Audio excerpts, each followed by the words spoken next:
Hi everyone, thanks for watching. Before I get started, I want to ask if you would please be sure to click the like button and even subscribe to the channel. I would really appreciate that. Big news has been coming out of Ukraine, of course, over the last few days, being the Russian withdrawal from the right bank of the Dnieper River, which means that they have pulled back from the city of Kherson. This was a city and a part of the country that there had been major fighting over ever since August, really, and on and off before that, but the battles really intensified in August. I think at this moment, or at least at the moment of the Russian withdrawal, there were about 100,000 troops, possibly more, from both sides. So, 40,000 or so Russians and up to 70,000 Ukrainian armed forces. And so it had become a focal point of the war, while for a long time, from the time that the Russians occupied it, very early in the war, for the first several months, it was not a major focal point. There was actually civilian life continued on fairly normally for a time into the Russian occupation, people able to go back and forth across the lines. But that, of course, changed as Ukraine ramped up their conscription, their mobilization, and as that area became a focal point of the war, with Russia pouring troops in there to try to hold on to it, and Ukraine looking for a major symbolic victory of taking back this important city that had fallen so early on in the war to the Russians. And a big factor in making this all so interesting was that the Russians and pro-Russian Ukrainians planned and held a referendum whereby the Oblast of Kherson joined the Russian Federation, and the Russian parliament ratified it, and it was signed into law. So it seemed like they were putting their foot down, saying, we are going to hold this and hold it for good. This is off the table as far as any kind of maneuvering, retreating, or negotiations. But they did end up pulling back from it. Now, why did they do it?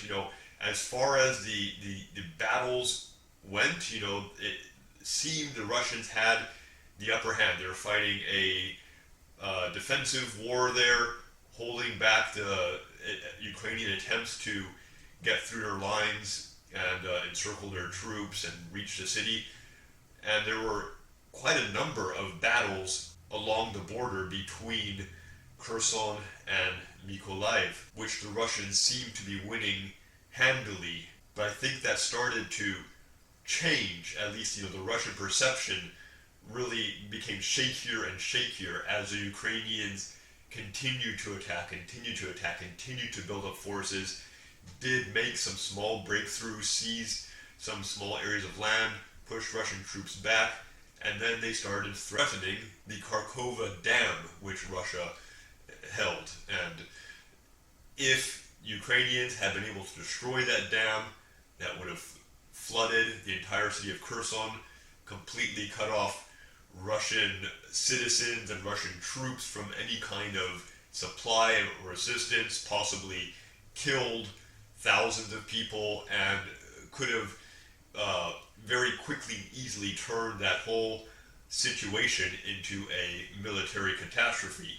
Either that or some Ukrainian breakthrough could have had a similar effect. Basically, Russia was winning the engagements, but it was such a precarious position that if something went wrong, they could lose, of course, and a loss would very quickly have turned the whole position into a catastrophe, with tens of thousands of soldiers and hundreds of thousands of civilians at risk of just being overrun and captured, killed, etc. So they actually, in this case, you could see that how the way of thinking developed. It seems ever since they put this new guy in charge of the entire Ukrainian campaign, General Surovikin.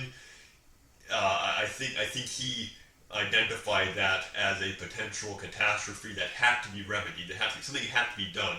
Apparently, they weren't able to build up their forces so much as to continue their drive onto Mykolaiv and Odessa, as it seemed Russia had wanted to do at least earlier in the war. So therefore, they had come up with a solution, a permanent solution, as far as the Russians are hoping, and that ended up being to pull back across the Dnieper and establish a new line there. So they started carrying out this withdrawal weeks in advance, evacuating civilians, offering assistance to any civilians who wanted to evacuate, relocation funds for them, and then pulling back our army units. And as far as we know, it was a very successful withdrawal, very successful operation. Not much in the way of losses. They fought kind of defensive battles along the way, and then got everyone out who they were trying to get out. I think all the civilians who wanted to leave were able to leave because they operated this evacuation for weeks, and then they pulled out all of their forces. That's as far as we know. I mean, we haven't seen any news about lots of Russian prisoners or captured equipment. Maybe that will show up later. So anyhow, pretty big deal. Surprised me to see things trend that way. That's what happens in war. It's just such an aberration, such a cruel farce.